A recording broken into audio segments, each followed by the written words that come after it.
Allora abbiamo trovato qua due che sono dichiaratamente veneti.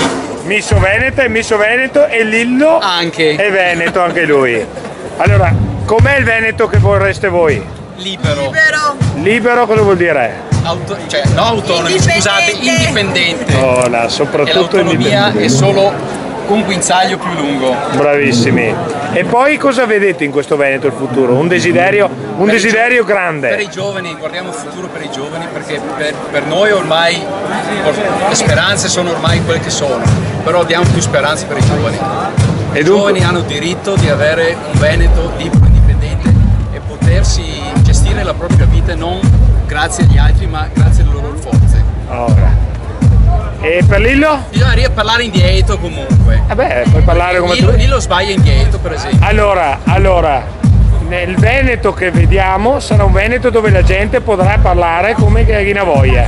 Si vuol parlare italiano, puoi parlare italiano. E se vuol parlare in Veneto, ti parla in Veneto. E se Lillo vuol andare su, Lillo va su, giustamente. Va bene, dai, sì. Benissimo. Ok. Allora. Ti ringrazio per l'attenzione da Benito. Benito e? Daniela. Grazie mille, ragazzi. Grandi. Veneto libero.